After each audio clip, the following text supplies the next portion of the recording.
That's what you say. He did not come. No matter how they try to belittle you, attack your character, create lies and false narratives, understand two things. We dress clean and we fight clean. Salute to the clean fighters. They claim that this community is so drug-free, but it don't look that way to me. And I started thinking to myself, man, what did he do to make them niggas that mad? Like usual suspects here.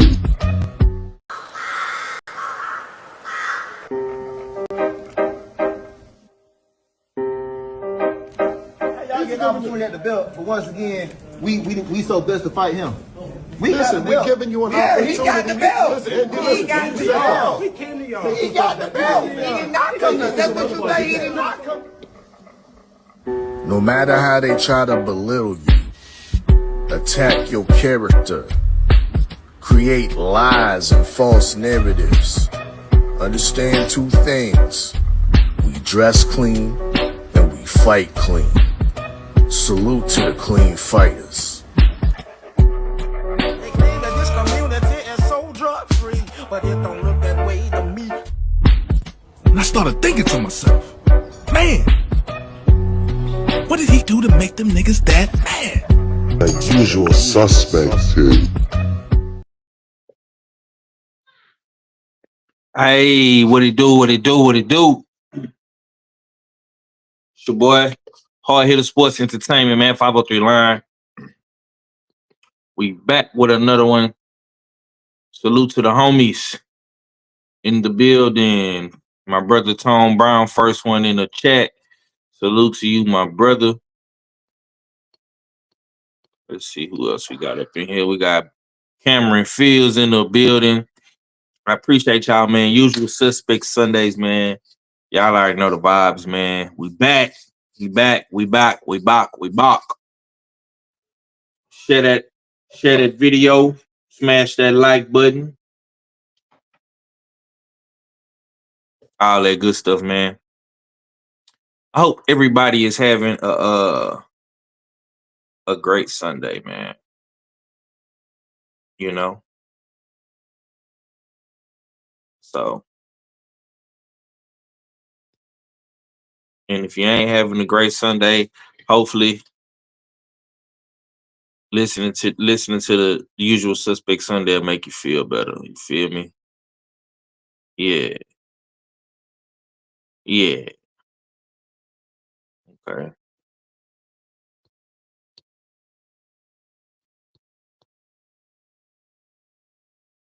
Did anybody watch the fights last night? Was anybody able to catch any of the fights last night, man? We had some decent boxing, man. I know, it probably wasn't your Terrence Crawfords, Canelos, and shit like that, man. But we did have some good boxing last night with OTX and Golden Boy. And Friday we had Salida Promotions as well. You feel me? Yeah. Yeah. Man, I was at that OTX card last night though, man. It was real cool. Real cool. Salute to my guys over there at the OTX. Salute to my brother PYP, Wabato.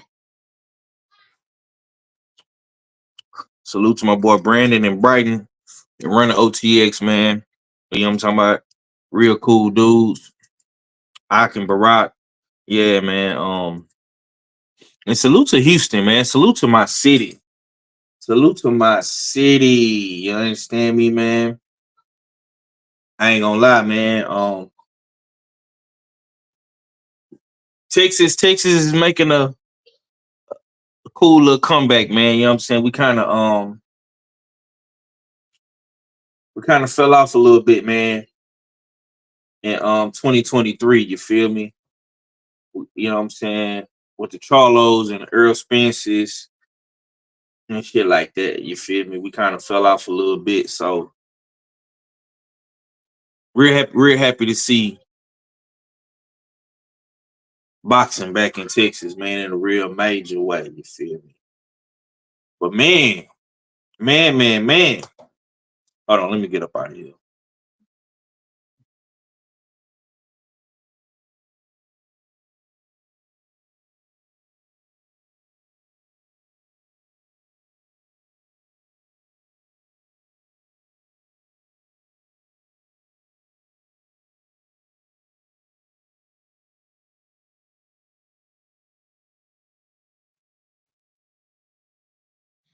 All right. We just had to switch over to the laptop. You feel me? Um. So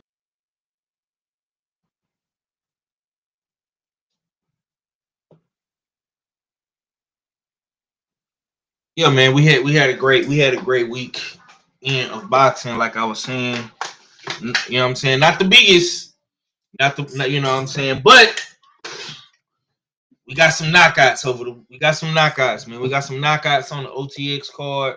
We got some knockouts on the Golden Boy card. Salute to Oscar Collazo. Salute to Sweet Poison Fundora. Yes, sir. Yes, sir. Yes, sir.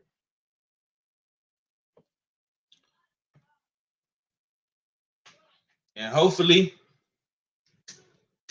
it continues, man. Hopefully it continues. You feel me?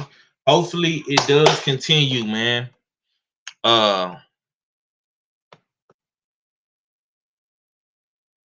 Yeah, hopefully we see more of that. You know what I'm saying? That's really what it's about for real.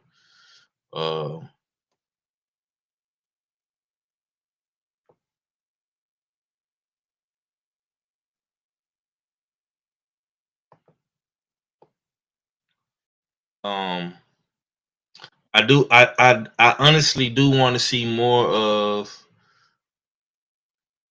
I want to see more of these up and coming fighters making a name for themselves and you know coming up, man, because some of these dudes at the top, some of these dudes at the top right now, bro, they not doing what we need them to do, man. A couple of them are, but a lot of them ain't, and that's why I like seeing these other champions sometimes, man. I like seeing these other champions, man. For real, I really do. I like watching Gabriela Fundora. I like watching Gabriela Fundora. Man, a lot of people say that the little guys are not exciting, but if you really watch boxing and you're not a fan of Oscar Collazo, if you're not a fan of Bam Bam Rodriguez, if you're not a fan of the Asians in Japan like Juntao and Anaya, you know what I'm saying? Hey, bro, these little dudes is making a rounds. You feel me? And Collazo he like that. Bruh is really like that for real, man. He making niggas quit.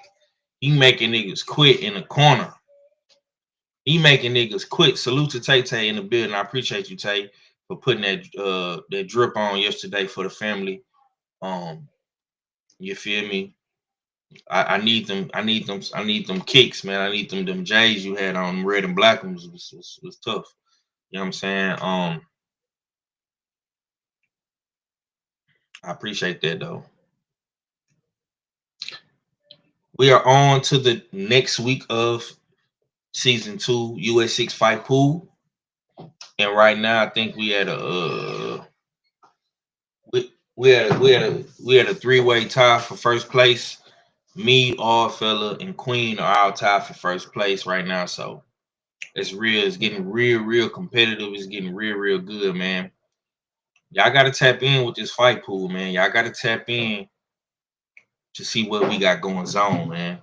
It's a lot of good boxing banter. If you know, that's what you into, you know what I'm saying? But you know, if you like the chatty patties and the tank gossip, you know what I'm saying, and all that bullshit, it might not be for you. You feel me? But we actually, you know, and I don't knock nobody. You feel me? If you into the chatty patty tank gossip girl news all the time, hey, I get it. I understand. You know what I'm saying? But if you like into real boxing and you watch real boxing daily, weekly, you need to get into that fight pool, man. You know what I'm saying? Win you some money on. And talk some shit and have fun while you at it, man. You know what I'm saying? That's what it's all about. That's what it's all about. Y'all be sure to go shop Usual Suspect 6, man. The 503 Steppers is on sale right now. Y'all got me a pair. Definitely going to go get that 503 Better Man jacket. You understand me? The H-Town edition. You know what I'm saying? Go get you some Texas drip. You feel me? Yeah, man. You know, we just doing what we do, man. Like, we're gonna continue to do what we do. You feel me? But let's get into it. Let's get into it real quick. Let me make sure my shit ain't freezing up. I'm good. I'm clear. Cool. Okay, bet.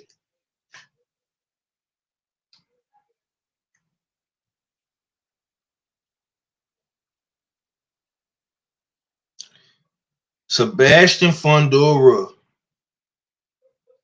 Gabriela Fundora. Who is the better Fundora? Who y'all think is the better Fundora? Me, myself, personally, I love Gabrielle and what she doing. You know what I'm saying? But you know what I'm saying? She is fighting in the lower weights of the women's boxing. And I honestly don't know how good Gabrielle is, but she also is undisputed right now. So I mean, technically, you can say that she's better than her brother. But the thing about Sebastian, and I know people like to call the Fundoras weight bullies, and they should be fighting in bigger weight classes, even though they never miss weight a day in their life. Professionally, at least, I don't know about what they did in the amateurs.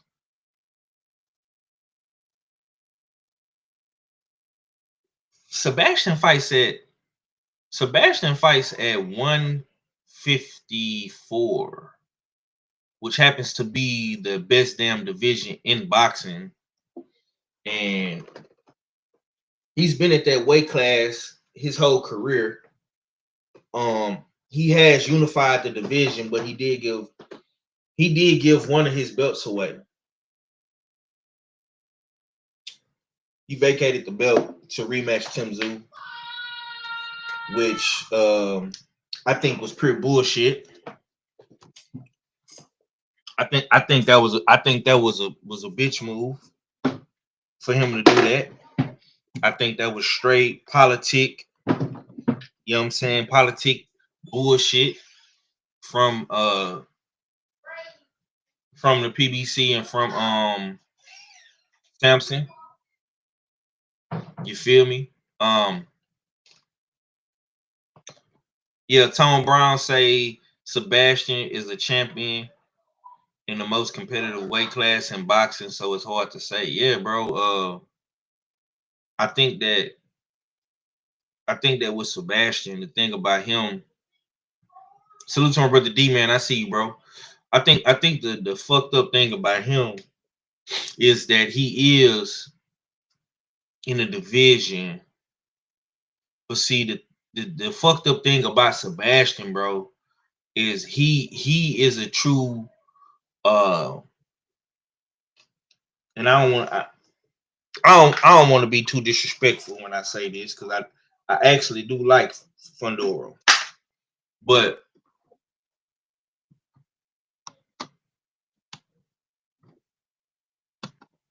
the thing about Fundora, bro, Fundora is just a straight company man, bro.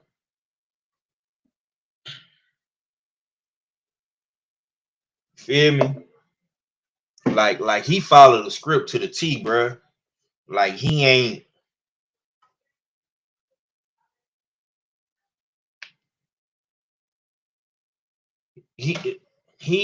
a straight company man to me, bro. And being a company man, bro, being a company man for the suits, man, is a bad thing, bro. Like he does not go off script. Whatever the PBC and Samson tells him to do, he does it. And vacating your belt, bro, that you worked so hard to get, you gave it straight to Xander Zayas. I don't like that.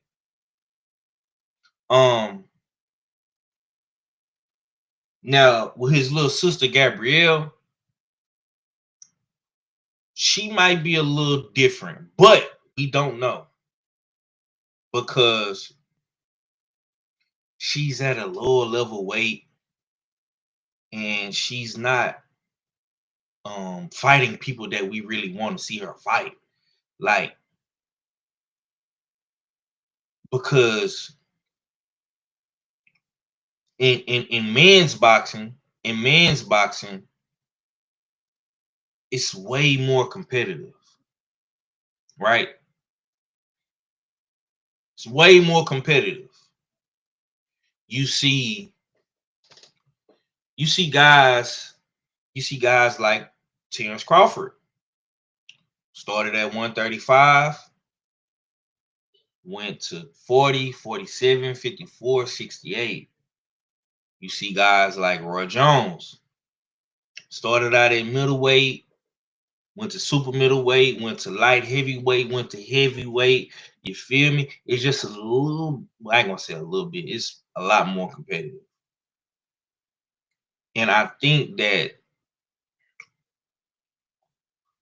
Gabriela Fundora needs to challenge herself. And I know she's young and she just got undisputed, and it might seem like I'm being mean or something. I'm cool with her defending her undisputed. I actually think that's a great thing to do, is to challenge for your undisputed. I mean, when I have people challenge for your undisputed, shall I say, have people challenge for your undisputed, right?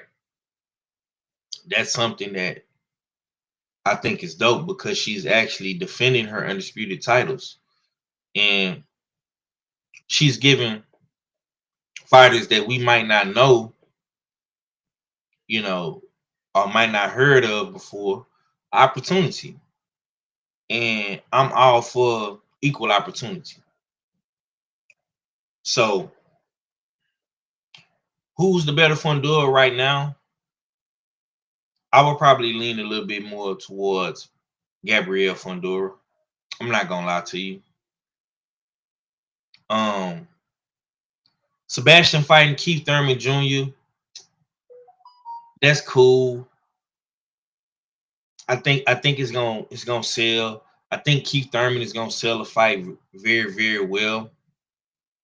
But at the same time,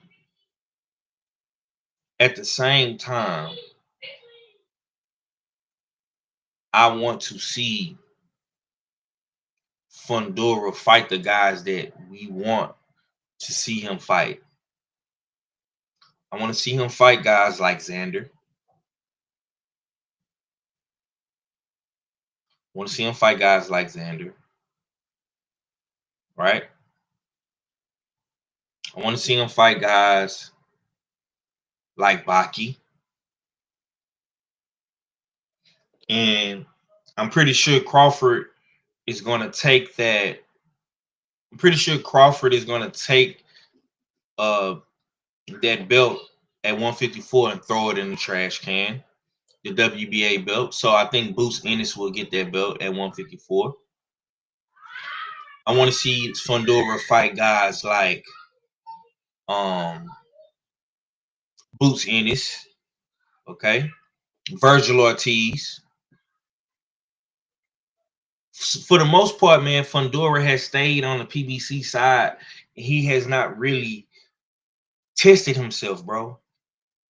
And this is why I got to give the edge to Sweet Poison Fundora, because Sweet Poison is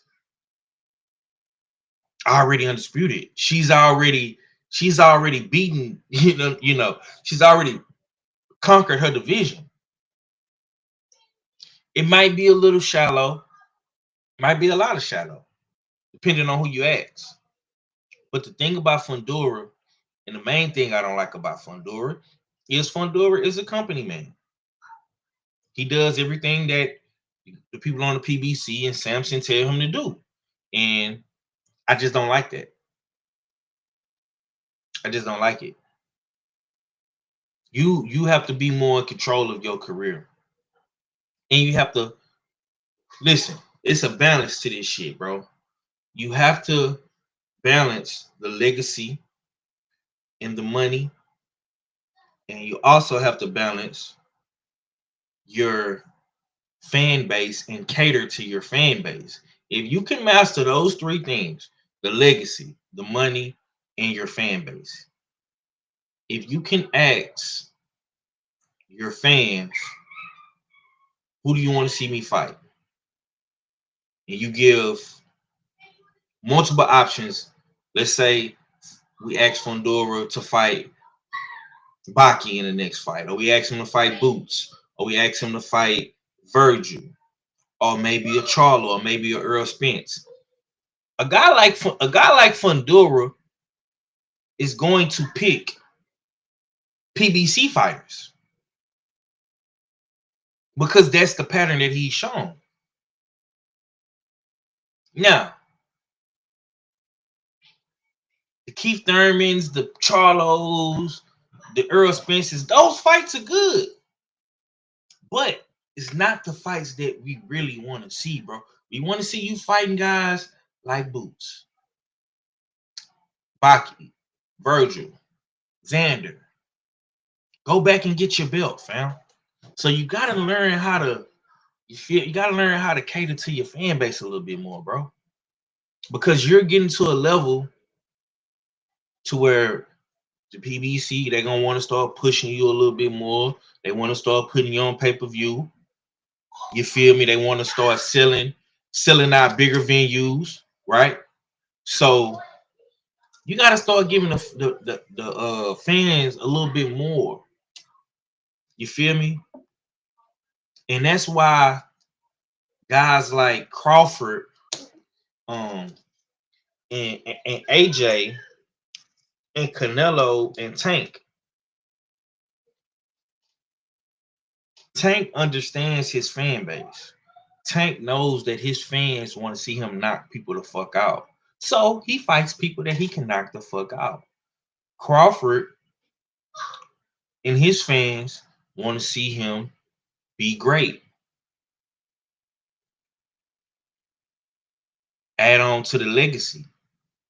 So that's what Crawford has done. And Anthony Joshua fans, they just want to see AJ in the ring. So that's what they do. They put him in the ring. So you have to understand what your true core fan base is really out here saying and what they really want out here, fam. Because if you get disconnected with the fans, bro, you know it's not good, fam. It's really not good. Chat, what's going on, man? Y'all ain't saying nothing in the chat, man. Smash the like button, man. Get in the chat. Let me know how y'all feeling. Let me know how y'all feeling, man.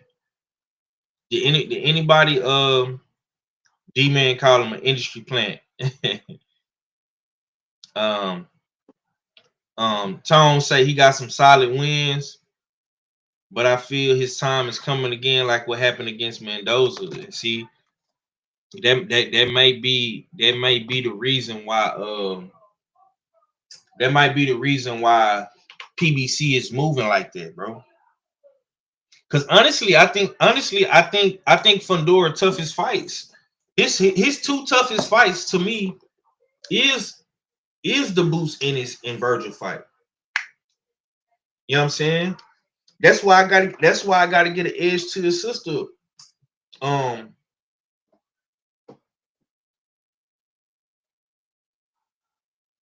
That's why I gotta get an edge to his sister. You feel me?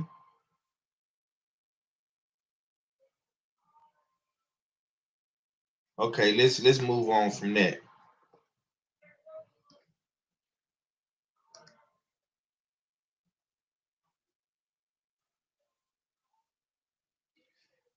I wonder how people really feel about Collazo, man. Is Collazo one of the top 105 pounders in the game? I believe so. I believe so, man. Collazo he's one of them ones, bro. And it's unfortunate, man, that the little guys in boxing don't get as much love as the bigger guys. And it's always been that way, man. But honestly, man, that should change, bro. That should change, man, because this dude is actually exciting. I don't know what the problem is. Why Golden Boy don't promote him a little bit better? Because he is. I'm gonna say this. I think Oscar Collazo probably is one of the best fighters in the men's division in Golden Boy stable, with Gabrielle being the best fighter from the women's side in the stable. But like I say, we don't know how good Gabrielle is neither, because she fights at a very low weight, and we don't know. We honestly do not know how good. We do not know how good Gabrielle is. So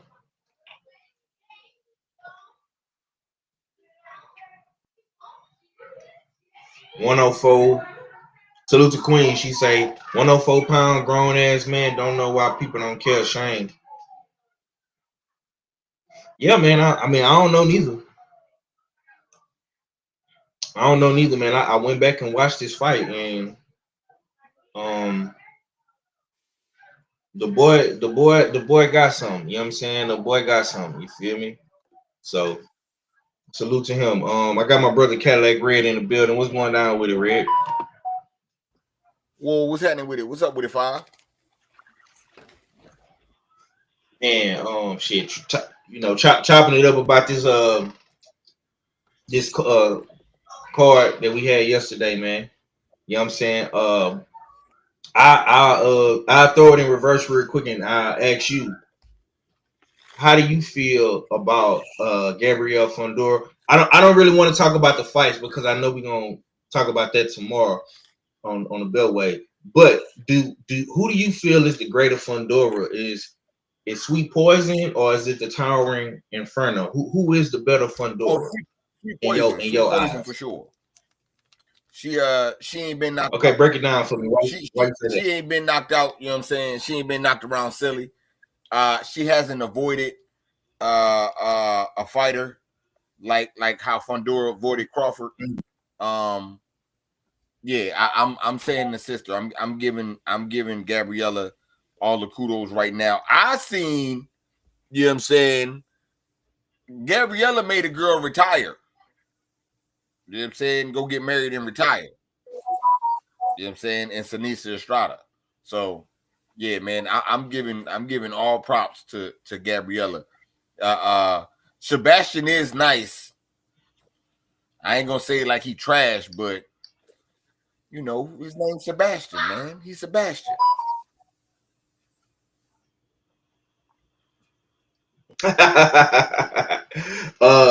Queen say Sweet Poison Fundora is a weight bully. What you think? What's your take on that? I mean, you know what I'm saying? What weight she supposed to be at? You know what I'm saying? What weight she supposed to be at? That's what I need to know. What weight do is she supposed to be at? Because I mean, you know, she looking good at the way she is. She making it comfortably. So how are you really bullying? Right. That's my logic, bro. Like if you ain't never missed a weight, then how are you a weight bully? You gotta make that make sense, Queen. And honestly, I be hearing the females calling her a weight bully. I heard Neek, you know what I'm saying? She was a weight bully too. You know what I'm saying? Like y'all gotta make that make sense, man. We got my brother Arthur in the building. What's going down with it, Arthur? What to do? What you saying? What to go on? It's your favorite, yeah, your most hated all fella. Pull up as usual suspect Sundays. That means salute to the H-Town hard hitter 503 Lion. That means salute to the usual suspect 6. And of course, salute to the chat, you know what I mean, on X, and of course right here on YouTube. Y'all know what it is. Make sure y'all shop usualsuspect6.com. We got those sales on the kicks. Y'all see it in the chat. Links are in the chat for those 503 steppers. You know what I mean? The 503 lows and the H-Town, the 44 H-Town high tops are on sale as well. So make sure y'all shop usual because you know you fit the description. Okay, I'm glad you in the building. I'm gonna come to you. Let's break down week 2 leaderboards and let's do the US6 fight pool recaps real quick. Next week we got the Lopez versus Henderson, Kudos versus Cavell. So we only got 2 fights to pick for next week. And right now we all tied up. Me, you, and Queen tied up for first place. TD in second place. Ooh, we got Michael Ray in second place. Showers in third place. Ricky, 4th place. D Free in 5th. The Good Doctor in 5th. D-Man in 5th. Stay in 5th. And I don't see Cadillac Red on the top leaderboards. What is the crystal ball holding? You're gonna have to ask him. I'm not in it. I'm not in it this for this joint. You know what I'm saying? I paid, I supported, but I'm not in it for this because I already got the crystal ball. Yeah, he vacated the title. Yeah, you know what I'm saying? Let somebody else, you know what I'm saying? Let somebody else go for it, get the crystal ball. I come back, you know what I'm saying? Snatch it back, you know what I'm saying? But I already got the crystal ball, so you know.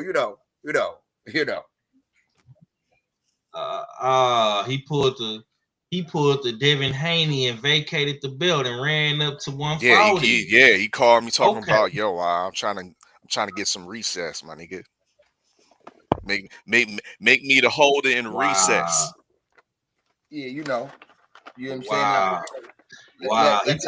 He talk all that shit about Jamalo. He talk all that shit about the Charlos being inactive, and this nigga is inactive now. I'm not inactive. Okay. I gotta give somebody a chance to win. Don't you? Don't you? No, you don't. You okay, you ain't that nice. Stop it. Hey, stop it. You only got one year, nigga, and you vacated your shit. Now you ain't even trying to defend that shit. You gotta give other people a chance hold them talks, bro. I'm just saying. We'll see you next year with them talks. Get out of here. Wow. You know what I'm saying? Oh, vacating ass nigga. Hey man, say man, you know when you. Oh wow. Learn something new every day, bro. This nigga talk all this shit about inactivity, bro. Now you inactive. I'm on top. I didn't lose to somebody and didn't went inactive. No, I won and is giving the Look at next this guy nigga. the This opportunity. nigga that turned Hollywood, Five. Hey, Out man. here picking and choosing now. He thought, How am I picking and choosing? I'm the crystal ball holder, so I can pick and choose when I want to pick. Yeah, you know what I'm saying? What you want me to do? I should get some type of perk, shouldn't I? You know what I'm saying? And then whoever get it next year, I won't have it, so that means I got to go get it. And I'm cool with it like that. You know what I'm saying? Or next season, because this is not a yearly thing. This is a season. This is season. So, you know, the next season, we be right back outside. Wow. Okay. We're not gonna harp on it too much, man. But now we know the crystal ball holder is inactive and he has no ability because he's not available. So okay. Say less, bro. I got you. All fella, yep. So break it down for me, man. Go ahead, man. My bad. It was a better week than week one. Everybody was catching crow left and right in week one. Minimum of 3 crows, 8 or 8. This one, I think there was only one kind of shock loss that kind of turned everybody's card a little bit or scores a little bit, but yeah, nonetheless, the Collazo, I think everybody in the league got the Collazo right fight pretty much right. Most people thought he was going to get the stoppage, and that was definitely the right pick to go with that. Fundora was easier pick. It was pretty much set in stone or written stone that she was going to stop that Canadian girl Kubicki, who has limited experience. Nobody of note on a resume, but what much more can you ask for in those lower weight classes? You know what I mean? Because you could say the same about Fundora. Resume. There's not a lot of people of note that you really know. You know what I mean? So it is what it is. What else we had on there? We had I need to see the card. I forget what fights we had.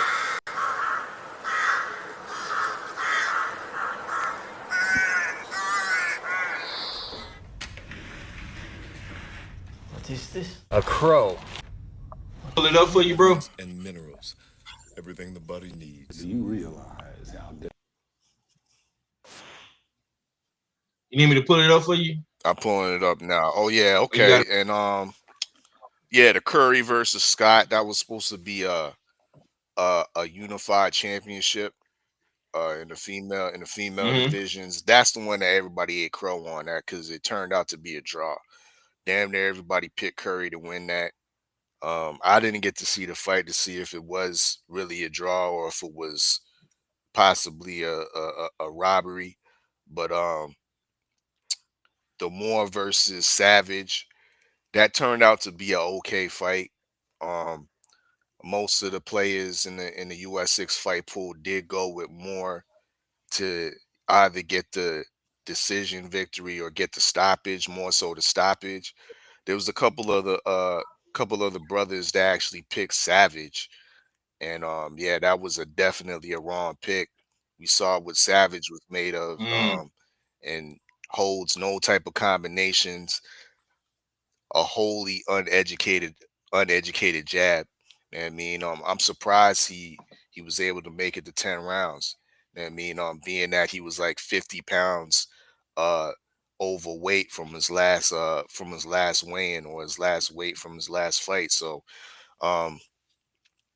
yeah, Savage was definitely a bad pick for anybody that picked DeAndre Savage. But yeah, that rounds out week 1. Week 3 is going to be limited. Shout out TD Sports for giving us the confirmation that the Nicholas Flaws versus Peter Dobson fight is canceled due to a cut that was sustained to Peter Dobson, I guess during training or during sparring. So yeah, that fight's been officially canceled. But the Hot Sauce Henderson versus Najee Lopez fight has been bumped up to the main event on Pro Box. This is coming up this coming Saturday, and of course, Mm-hmm. we'll be picking on it. I like this. I like this. I like this, man. We actually picking some pro box fights, man. You know what I'm saying? I don't really remember the last time we picked a pro box card. So uh salute to that. You know what I'm Ardell saying? Holmes and whoever he was fighting, I think Lubin. Yeah, that's probably the first one. Okay, so yeah, these next little couple of weeks is probably gonna be a little slow. You know what I'm saying? The end of September going into October. I know October the 11th we got the Boots and Lima fight. October 17th is some UK shit. The 18th we got Danny Garcia, Daniel Gonzalez. Then we got some MVP shit. The 18th. October the 25th is Parker Fabio Warley. Got the Fundora Keith Thurman fight. Shot Cool Boy. So yeah, that's probably when boxing is gonna heat up a little bit towards the mid October. You know what I'm saying? Towards the mid end of October with the Keith Thurman, Fundora, Fabio Warley, Joe Parker. We ain't spoke too much on it, man. I want to get y'all thoughts on that, man. All fella, you the four correspondent, man. How do you feel about Fabio Warley and Joe Parker? It's a great heavyweight fight. That's how I feel about it. I mean, and enough credit goes to Joe Parker because he could literally sit on the shelf and continue to bang his drum and beat his chest about not getting the Usyk fight, not getting that not undisputed, but that unified championship. Or it is undisputed, my bad. He could easily sit down and just cry foul. He has Frank Warren behind him. I mean, so there is backative. He does have a promoter that literally runs the heavyweight division. So, like I said, credit to him because he's going in there with a dangerous opponent that is somewhat, I would say, somewhat limited. And I won't say limited in his skill set, but a limited, I would say, in his world class experience. This is Fabio Warley's biggest test thus far. Um, this is a big splash. His big splash into to being world class. I say the way they've moved or Fabio Warley has progressed has been at a progression that you would like your heavyweights to be at. He's kind of went through the journey. Started off at the journeyman level. I mean, waxed that off. Uh, Now went to the kind of the gatekeepers level. Got the John Molinas, the Michael Polite coffees, those types. Passed those tests. Passed the European level test. Um, some of his domestic rivals like David Adelaye, the Fraser Clarks, who's a Olympic bronze medalist, passed those tests pretty much with flying colors. So now he's at the world class test.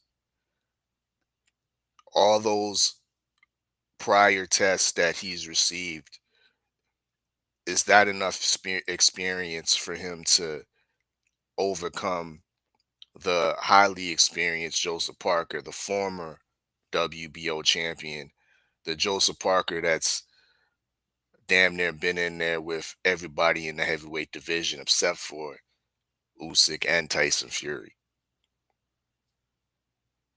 It begs to be, or it leans to be, a very interesting fight. I think it's definitely going to be a sellout at the London 02. I'm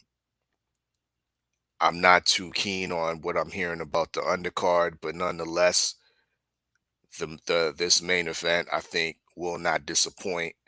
Fabio Worley always comes to fight, and comes with that it factor, that excitement, and he could be outboxed for 10 rounds, and then in that 11th round, he still has the ability to catch you because he has the power, determination, and that dog in him. So, yeah, this is a great fight for the heavyweight division, and a mild signal to the rest of these fighters. You can't just be sitting around. Time to get this work. Money will be put on the table if y'all come and get this work. But that's my take.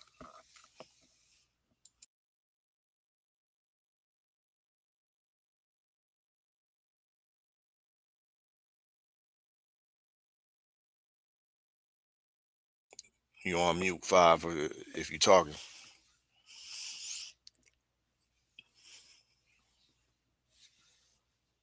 Five probably having issues with his mic right now.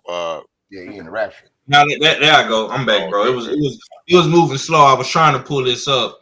I was gonna I wanted to ask Red about his big OG. You know what I'm saying? I seen this video. I wanted to ask Red a different question. Hold on, give me 1 minute. I'm finna pull it up. Red gonna like this shit. You know what I'm saying?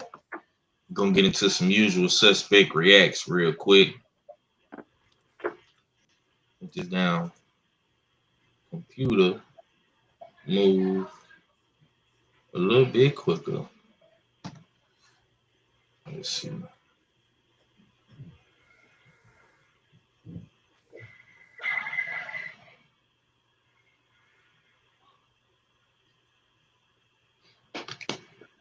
Oh shit! Can y'all see it? Nah, we can't see it. Shit. Why is it moving so slow, bro? Okay.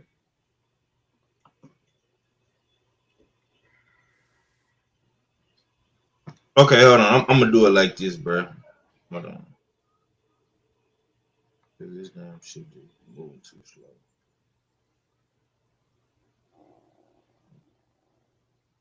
Do it like this. So this is what this nigga Floyd Mayweather said, man.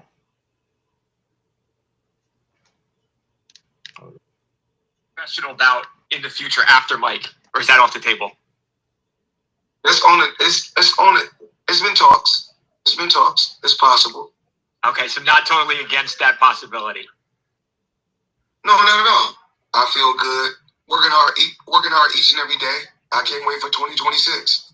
Any chance that you would take a professional bout in the future after Mike, or is that off the table? It's on it. It's on it. It's been talks. It's been talks. It's possible. Okay, so not totally against that possibility. No, not at all. I feel good. Working hard each and every day. I can't wait for 2026. Any chance that you... Okay, so Floyd is hinting at a possibility of returning professionally after Mike Tyson at the age of a whopping 49. Professional. Now, we spoke on the Mike Tyson and Floyd fight on the Beltway, so I'm gonna let Red handle this question. What's your thoughts, man? Do you want to see your OG Floyd come back professionally at 49 years old after the exhibition fight with Mike Tyson? He say that he's healthy, he's working hard each and every day. In 2026, he can't wait for it to come. Pause. Man, I don't care. It's a new best out there right now. It's a new best out there right now. It's a new TBE out right now, and ain't nobody caring about now. Do what you want. Do what you want. Go for 52. Don't nobody care, bruh. If we talking about the greatest boxer, we talking about Bud. It doesn't matter anymore. You're fighting Mike Tyson. You know what I'm saying? Mike Tyson got bad legs and you fighting him. We don't care. Do what you want. Come back. Come back again after that. Come back again after that. So what? I want to hear that. You know what I'm saying? Like, man, he be all right. Fight or not fight, man. It's too much good stuff going on to be worried about him or his former protege. You know what I'm saying? We doing other stuff, man. We worried about other stuff. That's what I got. Fella, I'm gonna ask you, is Floyd doing this to try to get back in the limelight because of the recent newfound fame and success of a Terrence Crawford? How does the Bud fan base feel about this? You being a leader over there, in the Bud fan community, bro. How you feel about this, man? Thank you for my flowers. You know what I mean? I thank y'all for recognizing me as a leader with the flashlight of the Bud Protection Pack. Yeah, this is just mild saltiness from Floyd. And he feels and not only feels the pressure, but he hears the sediments coming from all different sorts of boxing fans and all different types of boxing media that's been prevalently saying that Bud is on a higher level or has surpassed Mayweather, and that it is his era, right? Mayweather don't necessarily like that. So maybe a consideration back into the ring to pad his record a little bit more might raise the argument again of who's better or whose era this is. But if he considers coming back into the ring professionally, there's only really one fight I want to see.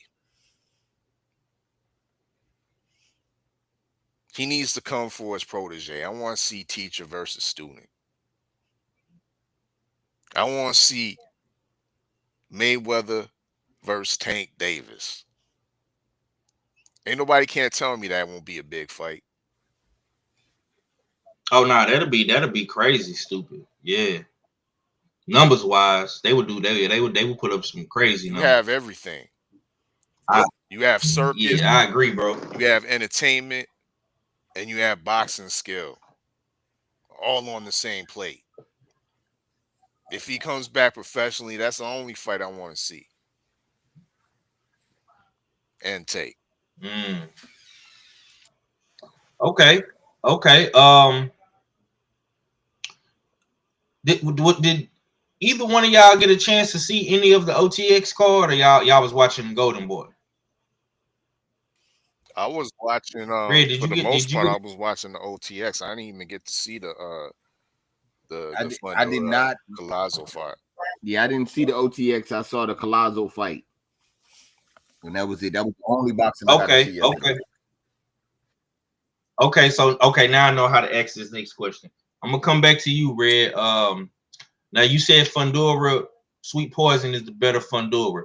Do you think that Oscar Collazo is the best little guy under 110 pounds? Because he fights at 105. Is Oscar Collazo to you one of the best little guys out? right now in Man, I know boxing. Collazo from Jockovania and all that, man. But this we gotta do something about this, man. We gotta do something. Grown men should not be weighing in at 105. This is the come on, man. What is you doing? The nigga the size of a Snicker. That's too little, man. We gotta bring the minimum weight should be like 115 or something. And even you shouldn't even be 115. You know what I'm saying? But 105 is ridiculous.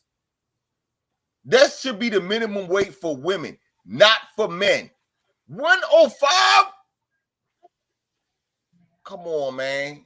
Come on, man. Come on. And they looked at real little in the ring when I was watching the fight, too. Hey, yo, I don't know how I feel about that. But as far as him being good, the best out of all the little dudes,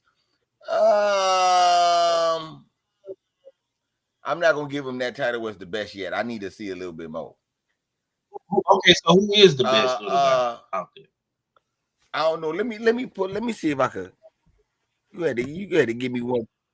I don't say Jesse Bam Bam Rodriguez, man. Why we playing? Because Bam, hold on. How much do Bam Bam weigh? Because I don't consider Bam Bam no little dude. He had like 115. He just said Bam Bam, the minimum should be. Then yeah. If Bam Bam fighting at 115, then he the best out of all the little dudes. Hell yeah. I mean, come on, man. We not even. Yeah, I would. Bam Bam fight bigger than 115. You know what I'm saying? He fight like a 120, 118 fighter type nigga. So that's why I threw me off. You threw me off with 115. Damn. Somebody give Bam Bam a steak. The hell we got going on out here? You know what I'm saying? So okay. Yeah. Bam. Yeah, my bad. Yeah, and Queen co-signing. Tell him, Red. Queen, if you don't sit your ass down somewhere. For real, Queen be saying that. Queen, no, nobody supposed to weigh no 105. Man, it's different. See, look, this is how you know it's different between men and women. Because if 503 in his old life get a little 105, little thing, try to jump up on him, he gonna see what it do. She 105. Yeah, talk about. Queen 71 get a nigga that's 105. She gonna say you ain't even got no meat. You know what I'm saying? You try to get all up in her like a wee dinner. You know what I'm saying? Oh, hey yo. Not talking about Queen 71. You know what I'm saying? Get a little. I mean, you know, shit. She ain't gonna be on that.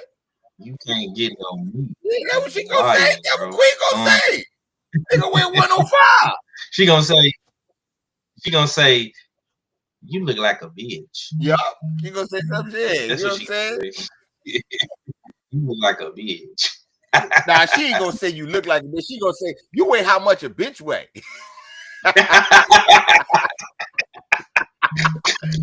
Yeah, that's what she'll say, bro.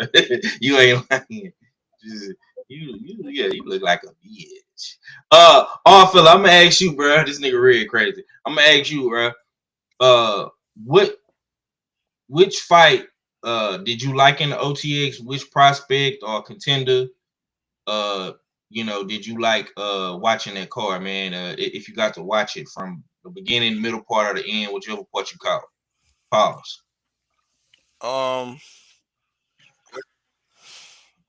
I didn't watch the whole card. I caught the fight. Okay. I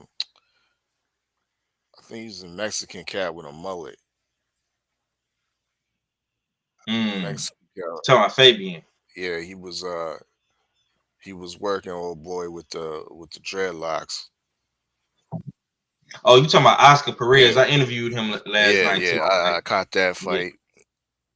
Yeah. That was a pretty close fight back and forth, but I thought he did a little bit more to edge the victory. And I caught the Tierra Brown fight, most of it. I was kind of in and out of it, but I caught most of it. And the Argentinian girl, Gongora, she was better than advertised, in my opinion. But at the end of the day, Tierra Brown got it done. I thought she was definitely the better of the two. landed the clear, concise punches, more punches. But at times I felt that she was getting caught too much. And I think maybe she was getting over anxious. She wanted to put on for, I guess, for her first defense. So she was letting her guard down a little bit too much. Therefore, she was getting touched by, I feel, a opponent that shouldn't have been touching her. And maybe that's why it leads to me saying that the Argentinian girl was better than advertised, because yeah, Tierra Brown was getting touched way more in that fight to me than she was in the last fight with a more accomplished fighter in Scott Nicholson. But once again, she got the job done. Her first defense, and on to the next. Maybe we might see a Brown Nicholson part 2. Okay. Yeah. I seen that fight live, man. She was getting hit a little bit too much for my liking. I think Gongora did come out and do more than what people expected. You know, but you know, Tierra Brown, man, she the first lady of OTX, man. Salute to Ratchet since '91. Salute to Rod Neal. Let me say this though, and I'm gonna come back to you, Red, because you watched the Golden Boy card. I'm surprised you actually watched that card, my brother. I know you kind of are a little resistance to what Golden got home Boy. late. I got home late. Nah, nigga, you wanted to see Sweet Poison, nigga. I don't want to hear that. Anyways, let me ask you this.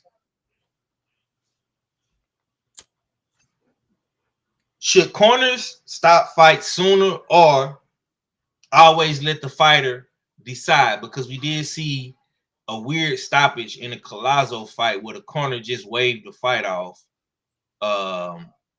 You know, Vanzin, what's his name? All fella Vanzin. Jayson Vayson. Yeah. Jayson Vayson, the Filipino guy. He was taking the shots well, man, but I guess his corner didn't want to see, you know, him keep taking those damaging shots. Do you think that the corner should stop the fight sooner, or should the fighter decide? What's your stance on that, bro? Has it changed, or how you feel? I ain't gonna lie, man. I kind of like it the way it is. Sometimes the referee do it. Sometimes I've seen the doctor do it, corner do it. I've seen fighters come to the corner and do it. You know what I'm saying? It's a little bit of everything. It's hard to say give it all to one person because it's more than just that one person that you're putting it on. You know what I'm saying? If you put it on just the corner to do it, then you can't undermine a doctor or the referee. You know what I'm saying? You can't put it all on the referee because sometimes he be on bullshit. You know what I'm saying? It's good that everybody got an opportunity to do it, but I know who shouldn't be able to do it. The goddamn second in charge in your corner. I know the second in charge shouldn't be able to do none of that shit because that's who did that shit on Vayson fight, and that's what messed them all up in the game. Because ain't nobody even see that nigga up there. One minute he in the second corner seat like where he supposed to be. Then I turned him back around and he on the goddamn mat telling me, oh yeah, nah, that's it, we done. What? Not only are you fired, I'm gonna beat your ass when we get to the back. Fuck wrong with you? I can't even believe it. The second in charge did that. You know what I'm saying? Everyone that you named, 5, is legit. That nigga. Yo, that sounds sus, bro. Like a motherfucker. That sounds sus. The second in charge had money on the 4th, my nigga. Thank you. He had money. And my round was the 5th, Red. Yeah, that's what it looked like to me. It looked like, yo, hell nah. I told y'all everybody check was on that shit. I'm not. Nigga, everybody check was on this round. Fuck y'all. You know what I'm saying? Yeah, so that's what. Yeah, the second in charge don't need to be doing that. That's just what I got. 5. Go ahead. Agreed, brother. Agreed. these trainers is starting to get ridiculous out here, man. These trainers is starting to get ridiculous, man. I think Jayson Vayson was, you know, he was durable. You know, Collazo is a little guy, but he packs a you know, a strong punch, man. And I really didn't see I didn't if Jayson was hurt, bro, he had his poker face on well, you know what I'm saying, on some straight Joker type shit. I didn't see it from his face visibly. But you know, it's, you know, when shit like that happen in a fight, man, it tends to cause uproar in the boxing community and with the fans and whatnot, and of course the crowd that's watching it live. You know what I'm saying? But you know, I think this will kind of go under the radar because, like Red was alluding to, these are two little guys that are fighting, and people really won't care for real. I'm just be honest. You know what I'm saying? I like Collazo. I think people in the suspects like him. I know Mac like him. You know, obviously Red had to like him to stay up after you know, coming home late and watching him. You know what I'm saying? So, you know, he talking that shit, but I think Red fucked with him a little bit. So yeah, man. Salute to Collazo for making the corner the second in charge in the corner. You know, throw the towel in. You know what I'm saying? That's good work when you can make a nigga quit. Fella, man. Move on to the next Go ahead. topic. Let me say this. I think he the Yeah. best Puerto Rican fighter out there right now. Ooh, that's a bold statement. But best over Serrano, over Xander. Look at what he's doing. And I mean, okay, to me, he's borderline pound for pound. And Red has a point. I mean, the 105 is like a little boy weight. I mean, yeah, it's like we literally talking about pound for pound because he like damn near weigh a pound, bro. Like, Yo, our fella. Your son played soccer, right? yeah. All the kids on his team weigh more than 105, don't they? In and around that, bro. Like, yeah, that's little boy weight, dog. Yeah, So it's like, so you got a point when you're talking pound for pound, but as best Puerto Rican, maybe there's an argument there, and I'm on the side of Collazo, bro. Yeah, if and this, I'm gonna say this as respectful as I can, and you know, we fuck with the Puerto Ricans heavy. Salute to my guy TD. But if Collazo, being a small guy, is one of the best Puerto Ricans out there, bro, the other Puerto Rican fighters that's in bigger weight classes, y'all have to do a little bit more. You know, just, you know, Xander, you got to step up, brother. Serrano, you got to step up, sis. You know what I'm saying? And you know, all of the other Puerto Rican fighters. Salute to my brother Big Drew Titan, Bronx on Dick.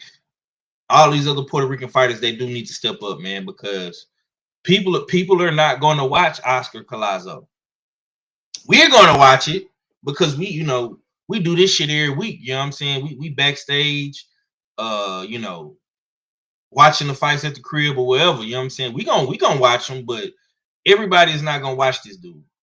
You know what I'm saying? So I would just say, you know, to the other Puerto Rican fighters out there, do more, man. Do better. You know what I'm saying? Do more, do better. Real quick, man. Now it's being rumors. This is just a rumor.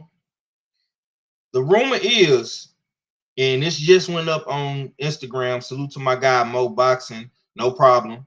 One of the best boxing pages on Instagram.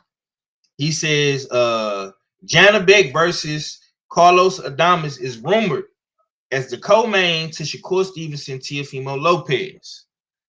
Rumors have it that Shakur and Teo are locked in possibly for the beginning of 2026, maybe January, February.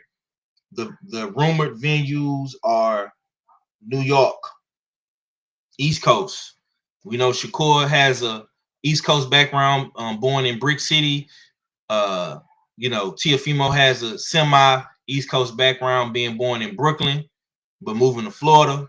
You know what I'm saying? So it is what it is with that. Salute to my brother Big Joe Townsend in the building. Hey, what's good with it, brother? Red, I'm gonna slide over to you, man. What's your thoughts on Janabek versus Carlos Adames, rumored as a co-main event to the Shakur Stevenson Teofimo Lopez fight? Is this a good co-main event? And how do you feel about that fight? Yeah, great co-main event. We get to see what Janabek hitting for.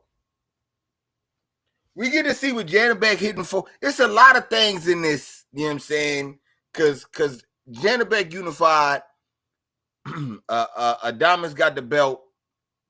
So that means the winner gonna have 3 belts, correct? Yep.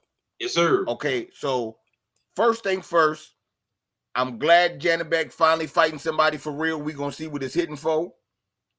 And the winner of this fight is going to have 3 belts, and they are deserving of a Terrence Crawford fight. It looks like the pieces are trying to come together to give the new face of boxing, Terrence Bud Crawford, a nice fight at 160. Maybe he could go undisputed in 2 fights. That's what the play look like. We know these fighters are prize fighters. They want the money. The guy that's rocking with Terrence Crawford heavy is the money man. I don't know, man. It's looking like this fight is a play for something at 160. That's gonna be a little bit bigger. And I'm with it because I like this fight. I know this is gonna be fireworks, and I know the potential of the winner getting something like that is gonna be great too. So let's get it, man. Let's get it. Hey, man, I'm not gonna lie, Red. You've been advocating for Bud a lot lately, man. You know what I'm saying? I guess you Why have the tables have turned? respect. Yeah, he respecting. I'm saying the man said he wanted to fight at 160. You know what I'm saying? It's been a big stall out. It's been a big stall out at 160 with people getting unified. You know what I'm saying? Like me and you, people like me and you put pressure on Janabek to go unified. You know what I'm saying? On somebody to go. Hold on. Correct. Me and you talking about 5 and Red, correct? Yeah. Nah, because I was already saying that he was the variant. You know what I'm saying? He was gonna do his stuff Bizzle anyway. You know what I'm saying? But we were saying no. I'm just saying no. We were saying not only Janabek, but we wanted someone to unify. We wanted action and we wanted some type of motion at 160. It's funny to me how Bud say, I don't know what I'm gonna do. I might go to 160, and now we about to get someone with 3 belts. So I'm just saying, it just looked like that. You know what I'm saying? It just looked like that's what they might be doing. I could be wrong, but I mean, Hey, Red, last time I checked, Janabek welcomed Bud with open arms. I mean, okay. But before you start pointing your Bud flashlight at Red, let's ask you, man.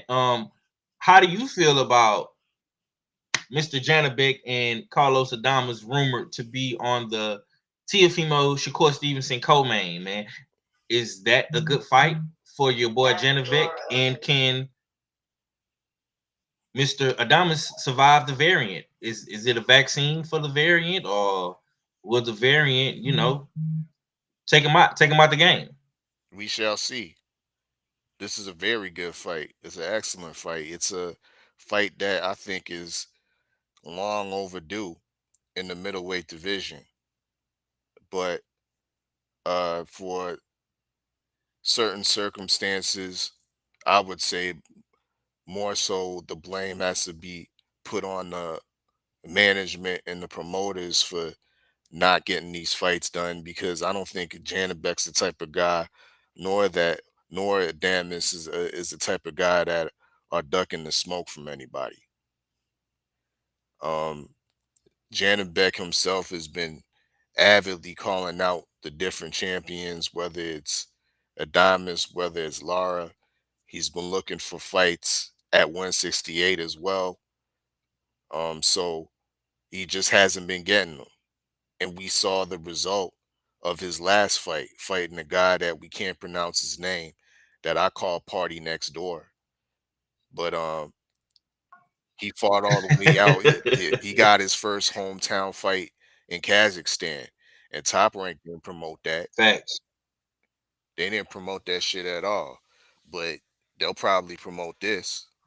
You know what I mean? They'll probably put some promotional backative into this fight against Adamas, because this is a true unification, and it's a great fight that their styles, I think, will mesh well into another type of. We might get another version of Billy and Lester Martinez, but maybe on a higher level of skill. You know what I mean? A little bit of a chess match, but a lot of drama and entertainment involved in that as well. So, yeah, this is a great fight to supplement a fight like Shakur and Tiafimo that might turn out to be a dud. That might to be. Don't do that. Don't do that. Ain't nobody asked for Don't this. do that, Ain't nobody bro. asked for this shit. You know what I mean? But it is a high level fight on paper. But sometimes these high level fights on paper turn into like just straight chess matches. You know what I mean? And it really does have the potential to be that. So I think it's good to have a match like this that I think I would tear at. Yeah, this is gonna be drama. You know what I mean? Drama and entertainment. With Janabek and Adamas. They both got something to prove. Adamas is coming off of a draw that he should have got a win with Baby Turk, Hamza Shiraz. Okay, so, and we see where Hamza Shiraz's career has skyrocketed since, and Adamas has been on the shelf. You know what I mean, collecting dust. He's trying to blow that dust off and show that he's a legitimate or the guy in the middleweight division. Same way as Janabek. You know what I mean? Same way he's trying to prove to niggas like Red that he's really a variant. That's making these niggas sick. That's making these niggas exit out the division in the ones and twos, i.e. Mal Charlo, i.e. Demetrius Andrade. Huh? Yeah. Land the plane. What the fuck do Charlo and Andrade got to like? Y'all niggas just love shooting shots on Sunday, man. I'm gonna start calling this shit Shootout Sunday, man, because y'all boys, y'all niggas be shooting shots, man. Look, man, it's a good fight, bro. It's a good fight, because let's just keep it real. Like Red said, bro. All of a sudden, when Bud say he might come to 160, now these niggas want to fight. Both these niggas done been champions for multiple years, and they ain't did. If anything, shit, at least Adamas did fight Shiraz, but yeah, man, I don't know about Janabek, bro. He got to show me, man. He got to show me he like that. But it's not Janabek's fault, because shit, Laura ain't doing shit neither. You know, so Janabek got 2 belts. Does Janabek have the ring lineal? Is he lineal? Nah, right now, or no? Nah. So okay, they tell me everything that's gonna be on the line for this. Okay. He ain't lineal, and he don't deserve lineal yet. I mean, I ain't go K for old variant, the old Janabek variant like that. Nah, but if this fight comes to fruition, definitely lineal should be on the line. Agreed. Now let me address Boxio real quick, because he came up in here. You came up in here shooting. You say Norman Jr. to fight the winner after destroying court case Haney, brother. Cabron. Wait, what the fuck is you talking about, bro? Norman Jr., if he beats Devin Haney, bro, he not finna move up 2 weight classes and fight no middleweight. Like, whatever Devin Haney got going on behind the scenes, bro, that's that man business, bro. You know what I'm saying? The man got one of the best fights of 2025 coming up, bro. Is any of these other niggas Devin Haney age doing shit like this? And see, this is why I fuck with Devin and Bill for what they be doing out here. This is why, bro. Cause despite all of the bullshit, y'all, the chatty patty shit niggas be liking to do, you know what I'm saying? And talk about, the man is giving us real boxing. So I don't give a fuck how many court cases the nigga got with whoever. It's not my business, brother. Now we might talk about it. I might make a video about it, you know, just to talk some shit. But man, Devin Haney is doing what he's supposed to do as a fighter.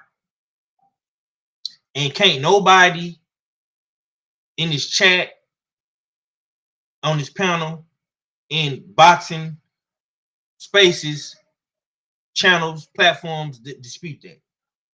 Because the man has one of the best fights of 2025 with Norman Jr. And win, lose, or draw, I'm gonna give Devin Haney his flowers for that, because he didn't have to fight Norman, bro.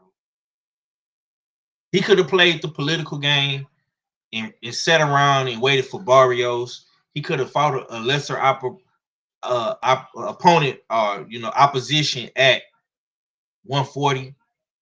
He could have stayed at his Devin Haney weight of 144. The boy got options on options on options. But we are trying to discredit, or I'm not gonna say we, you are trying to discredit him by calling him court case Haney. Who is your favorite fighter? Who do you like? Are you a Tank Davis fan or something? Are you a mad, bitter Canelo fan? Which one? I'm confused, bro. You gotta let us know, man. You gotta let us know, man. All this shooting shots at Dev for some shit he got outside the ring is crazy to me, fam. It's crazy. You know what I'm saying? All right. We're gonna get into some more usual suspect reacts, man. I got a good one for Red. I know Red gonna like this one too. This from his favorite promoter right here, Eddie Hearn. I'm not saying Terence Crawford against Jaron Ennis, for me, is the best fight in American boxing. But it needs to be a payday for Crawford that would get him interested, because Crawford knows how good Boots is. And I'm not saying that Crawford thinks he's going to lose to Boots, but he knows that is a real fight. But for me, Boots is the new Crawford. We just got to go out and get the fights to show how great he is. Boots is the new Crawford. And it got to be a hell of a payday to interest Crawford. Red, two of your favorite people just got brought up into the equation, man. for a guy you've been advocating for the whole show. How do you feel about what your boy Eddie just said about your favorite fighter, Boots Ennis, man? Go ahead, bro. Man.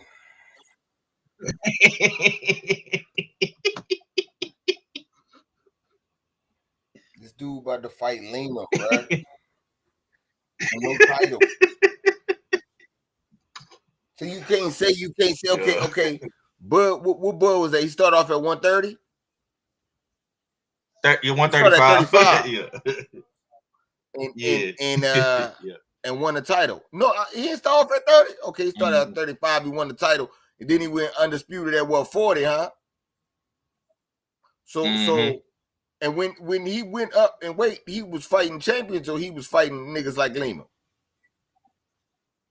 Well, in Terence Crawford first fight at 147, he beat the man that beat the man in Jeff Horn. I was trying to give out. Hold on, Five. See, there I was trying to give. Okay, my bad. I was trying to give Boots the benefit of the doubt. and talk about Bud at 40. You know what I'm saying? I was there because if we talk about that 47, come on, man. Man, this is what I know. Oh, you still at 140? Yeah. So he fought. He fought. Who had the titles at 140? Was it? It was Post Style. He beat Post Style. He beat Ndongo. That's what I'm saying. Bud came in Who else was the title. Bud came into every weight going to get a title. Because I know how the WBO roll. Yeah. You know what I'm saying? Boots not doing that. So miss me with the same. Miss me with the he's the new. You know what I'm saying? No, stop, Ross. Stop talking about other fighters.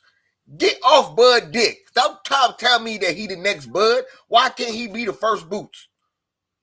Because I distinctly remember all of us saying that motherfucker Bud ain't the motherfucker next Floyd. Bud is the now Bud, nigga. So miss me with the next my ass. That bullshit. Tired of hearing this nigga say some shit. Always about another fighter. Always about another fighter. Ain't no need to compare. Just go put him in the ring against somebody. See, I can't even listen to Eddie Hearn tell me nothing about nothing. He could be right or wrong. I just don't even want to hear it. You cry wolf too many times. Put him in a fight with somebody. When did he cry wolf? Anthony Joshua, Dillian White, Conor Benn, yeah, shit like that. You know what I'm saying? Guys like that. I'm tired of hearing about these guys being the greatest. Tired of it. What is your biggest grief with Eddie Hearn as of right now? He ain't setting up no big fights. You telling me how you gonna tell me how this dude? How you gonna sit here and tell me he the next Bud? He the best thing since sliced bread, and then he need a tune up against Lima. What the fuck is you saying? Like they don't make no sense. You can't be the best thing since sliced bread and need a tune up. Conor Benn and Eubank not a big fight to you? I'm just asking. But he lost. He lost. That's not the question. Is that a big fight that's to a you? Big fight, and that's not Eddie Hearn's doing.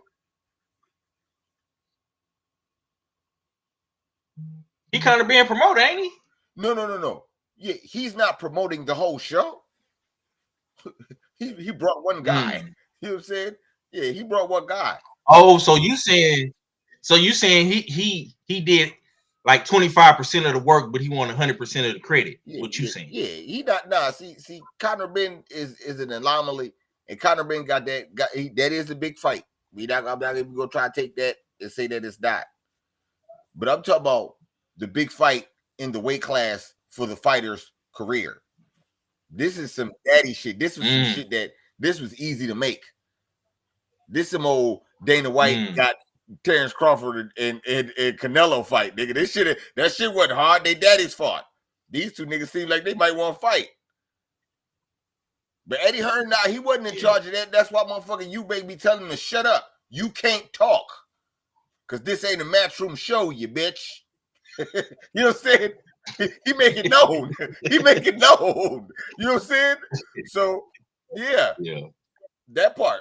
So look, man, like I said, if Boots is the best thing since sliced bread, like you said, put him in a fight with somebody. Don't give me no more Lima fights. No more tune-ups, no none of that. Put him in there with somebody. He nice, right? He the best, right? He Terrence Crawford, right? Put him in there. Do what Bud do. And go get a title around this motherfucker. Stop the games. But that's what I got. Okay. Arthur, you being one of the leaders of the Bud gang, how do you feel? Do you feel disrespect when a guy like Edward says that Boots is the new Crawford and he wants to make that fight? Or do you think he's just, as they would say in the UK, chatting shit? Yeah, my guy's just chatting shit. In the dig, we have to realize this is just a page out of the old playbook, the old matchroom playbook. None of us like it, but it's the page that he keeps scripting over and over again. He did it with AJ. AJ was fighting guys like Pulev and Povetkin. Of course, he was bringing up Wilder's name during those times, knowing good damn well that he's going to continue to fight the likes of the Pulevs and the Povetkins and ultimately avoid matching up those two great fighters at the time. We see it with Conor Ben in the sense of this man hasn't fought at 147 for maybe, 3 years? His last two fights have been at 154 legitimately. But yet and still, Eddie Hearn will still go in front of the mic, in front of the cameras, and look in the cameras in a straight face and say Conor Ben's going back down for that WBC belt, and we looking for Barrios, and we looking to unify 147 because I think he's the best 147 fighter.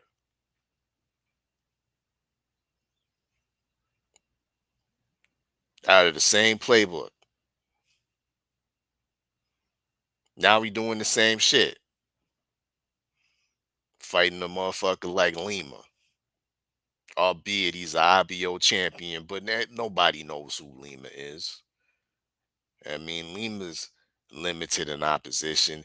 154 is deep, and he's at the very edge of the pool.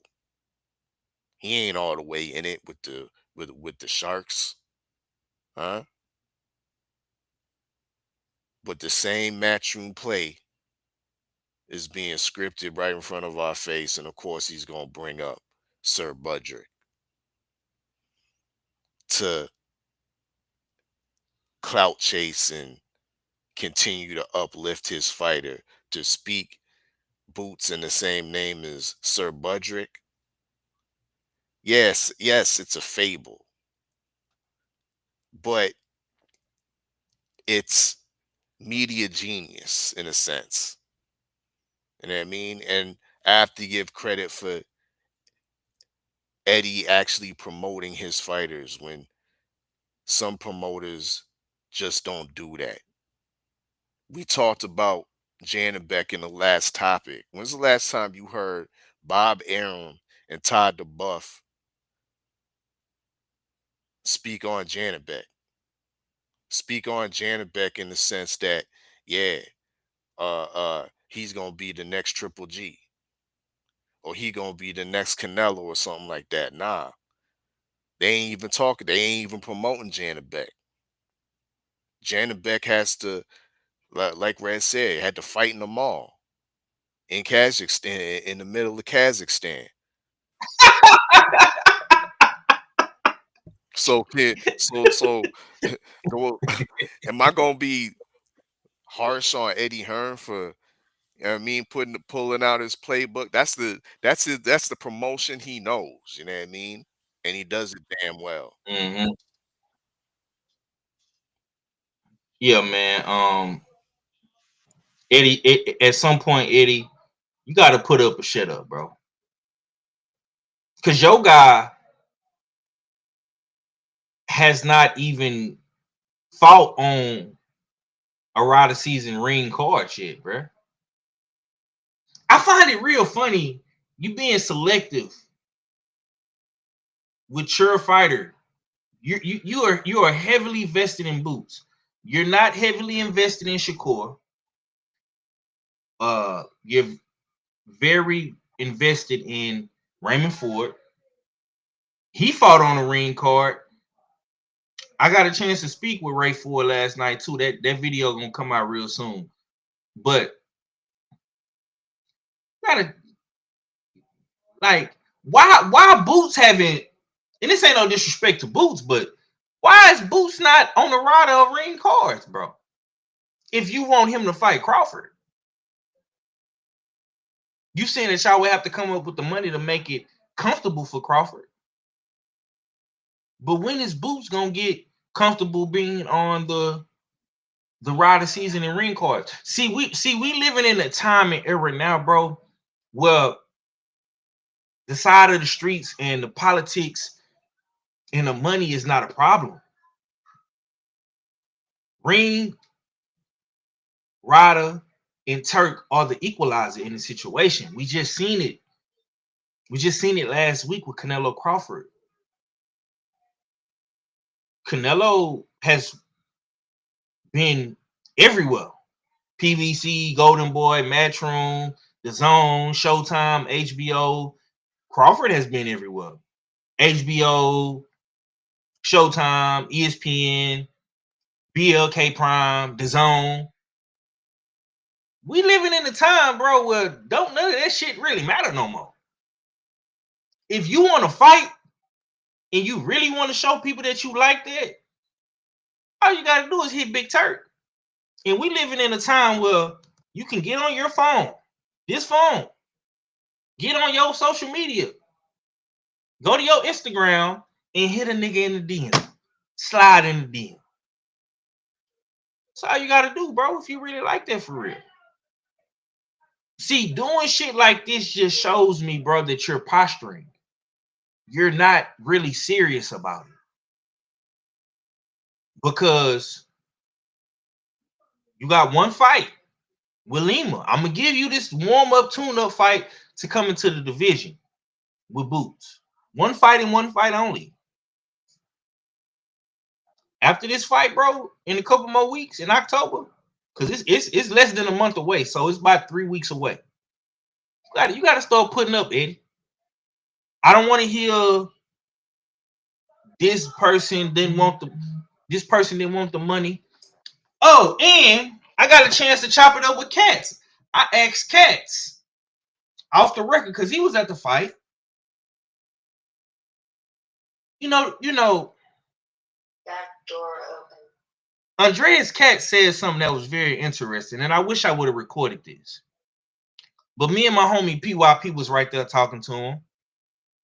And I asked him about the five gonna ask. Five gonna ask. That's just what I do. And he said to me,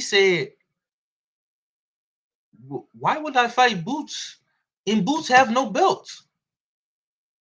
So you want me to fight Boots? In his German accent, the nigga sounded just like Giannis Antetokounmpo when he said this shit to me. You want me to fight Boots with no belts and the money? I would fight Boots for the belts, but there's not enough money. And when he said that, I was like, well, damn. That makes sense. Now, I never said he was ducking or anything like that, but when y'all out here giving people bullshit offers and it's no title on the line, how could I be mad at a Charles Conwell? How can I be mad at a dude like Cats? It's no belt. The money is trash. And y'all basically free find this man an opponent. So at the end of the day, I really hope that Lima actually does decent in the fight. I don't think he's gonna win, but hopefully he does decent enough to get another call at a later time to get another opportunity.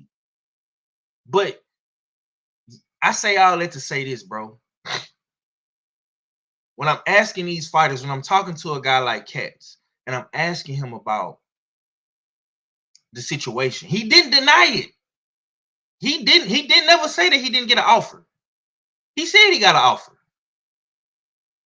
But when he presented it to his team and they talked about it, he was going to be making the same amount of money that he normally make. And it was no title. So y'all got to start doing better business, bro. And to fight a nigga like Terrence Crawford, who is making 8-figure paydays now, high 8-figure paydays, 10 million, 20 million, 30 million, 40 million. When you get in those type of numbers, brother, you got to put up or shut up. Or as we like to say in the South, You got a shit to get off the pot. Barbecue or mildew. Which one is it gonna be? Because it sounds real good and it's real catchy, and it get a lot of traction on social media, the shit you say. And see, I was watching your documentary, The Greatest Showman, on Netflix, because I like seeing shit like that. I don't know if y'all seen any of that documentary on Netflix. You need Red. I would really want you to go watch it. You know what I'm saying? Because I know you kind of, you know, have your thoughts and perspectives on the Hearns. But do you guys know that Eddie Hearn is number 2 in Matchroom? Meaning that darts, and all fella, you might know about this because I know you the Ford correspondent. But darts is the number 1 sport at Matchroom. Darts bring in more money in Matchroom. Your daddy, Barry, is 76 years old, and he won't hand over the reins to you because he feel like you're not ready. Doing shit like this makes you not ready. This is why your daddy he on his last little run, but he ain't ready to hand the company over to you, bro. Because darts make more money than you, than boxing in the Matchroom. And you out here doing bullshit like this. And a lot of your fighters are losing, bro. When you open up the first episode of that documentary, guess what they showing? They showing Eddie Hearn getting his ass whooped by Frank Warren in a 5v5. You went to Rider season in a 5v5 and got washed, skunked, beat the fuck up, built to ass. That's what happened, bro. Then you go to another episode, they got AJ on there getting his ass whooped by Daniel Dubois. So you have not really had a good run when it comes to winning. When it comes to winning in the Rider season realm, you've been getting your ass mollywhopped this whole time. You know what I'm saying? So you moving very. I say all that to say this, bro. You have been moving very, very strategic with Boots, bro. You've been moving very strategic with him, and it's showing. From what we've been seeing, from what my brothers have been saying, Red in particular, it's showing, bro. And what Cats told me last night, it confirmed it. You know what I'm saying? But that's it. That's all, man. We're gonna get up out of here on that note, man. I know my brother K is finna get ready and do Tales from the B-side with with our boy out there in VA, man. Yeah, so Jerry Forrest. Salute to them for that. Yeah. Salute to my boy Big Jerry Forrest going to the Bridgeway division. You know what I'm saying? So y'all be sure to go tune in and support the show. You understand me? Red, give me your closing thoughts, man. Let the people know what you got going, bro. Yeah, man. Salute, 5 man. It's been a good one. Salute to my brother I fella. We outside tomorrow. We on the Beltway for sure. Yeah, man. Y'all already know what it is, man. Salute to the mighty LDBC. It's the usual suspect team. I'll holler at y'all in a minute, though. One. All right, all fella closes out, man. Week 3 of the fight pool, man. What we got? Indeed. Yeah, 2 pick'ems for this upcoming week, and then I believe for week 4, it's a off week. Ain't no relevant fights. But maybe some of the usual suspect 6 fight pool players can drum up some fights we can vote on and see if they pick them worthy in the upcoming weeks. Because yeah, week 4 it's looking like it's gonna be an off week. Just to end off on this, in regards to the last topic, I think we need to show once again Boots a little bit of leniency.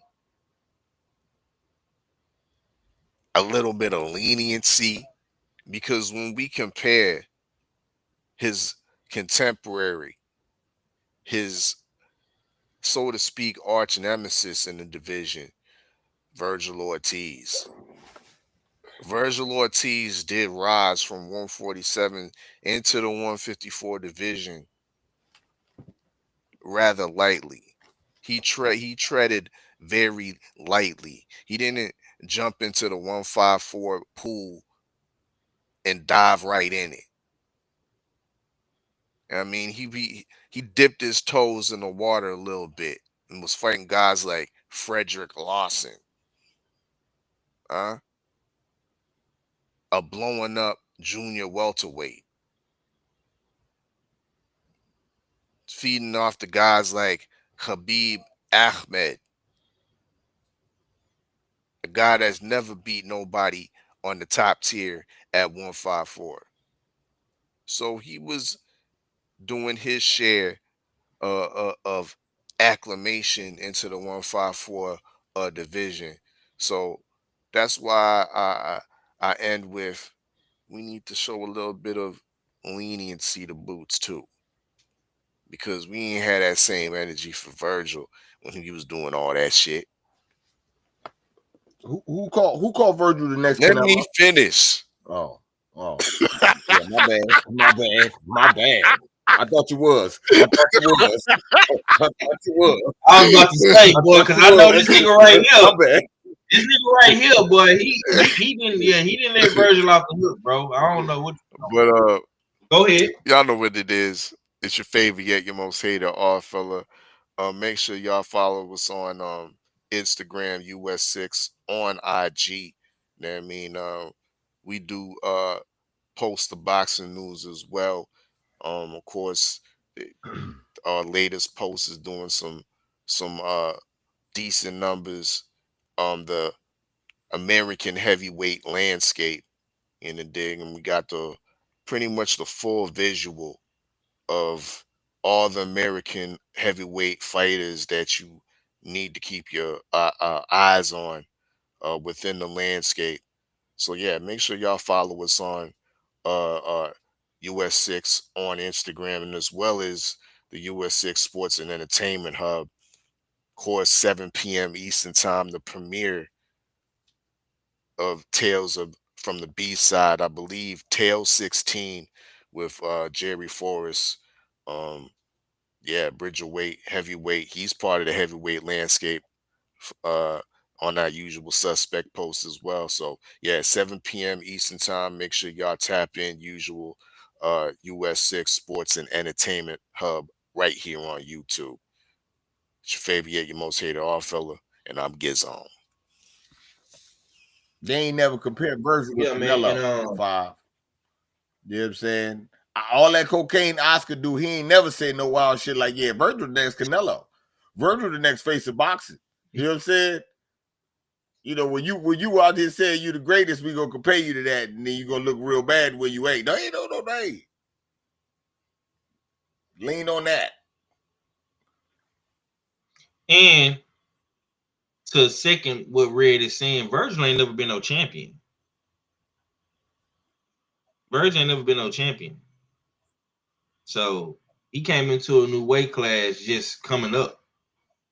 He ain't never get no belts at 147. Boots had 2 of them motherfuckers. So that means Boots could have, went right up and, challenged for the belt like how Crawford did. Or like how, these other fighters have done. Because I seen Crawford do it twice. I seen him do it at 147 in his first fight. And I seen him do it at 154 in his first fight. And he did it at 168 in his first fight. So if you're going to compare yourself to other champions and you are a champion as well, you got to do champion type shit. Virgil ain't never been a champion. So, and he's not getting compared to, other like-minded, champions. So, hey, it is what it is, man. Usual Suspect Sunday, man. I appreciate everybody for tuning in. We'll be back Tuesday. Triple Man Tuesday, you know what I'm saying? We'll be back. Y'all be sure to tune in on the Beltway tomorrow. I know my boy Red gonna do his Thug Thizzle over there. And of course, man, shop Usual Suspect 6 because you do fit the description. And on that note, we gone.